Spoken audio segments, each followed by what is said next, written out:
યુદ્ધની પરિસ્થિતિને લઈને દુનિયાભરમાં ક્રૂડના ભાવોમાં જે વધારો આવ્યો છે ત્યારે દુનિયાભરના અનેક દેશોએ આ ભાર ત્યાંના સામાન્ય નાગરિકો પર નાખ્યો છે।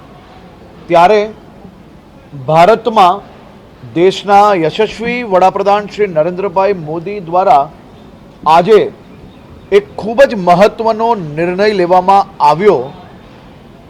सामान्य नागरिकों पर कोई भी प्रकारनो भार ना पड़े ते माटे पेट्रोल और डीजल पर जे 13 रुपया एक्साइज रेट जे लागे छे तेमा 10 रुपयानी सीधी राहत आपवामां आवी। आना थकी देशना करोड़ों नागरिकोने सीधो आ नवो भार जे दुनियाभरनी परिस्थितिओमां जे आवવાનો હતો એને આવતા રોકવામાં ખૂબ મોટી સફળતા મળશે।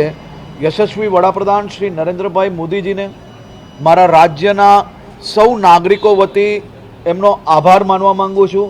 જ્યારે દુનિયાના અલગ અલગ દેશોમાં ક્યાંક પેટ્રોલનો ભાવ ડબલ થઈ ગયો તો ક્યાંક 50% સુધીનો વધારો થયો છે, પરંતુ આપે સામાન્ય માણસોનું રક્ષણ કરવા હેતુ એક્સાઇઝના ટોટલ સીધા જ 10 રૂપિયા આમાં છૂટ આપવી આનાથી મોટું અમારા માટે કંઈ ના હોઈ શકે। આપ સાહેબનો ખૂબ ખૂબ આભાર રાજ્યના સૌ નાગરિકો વતી।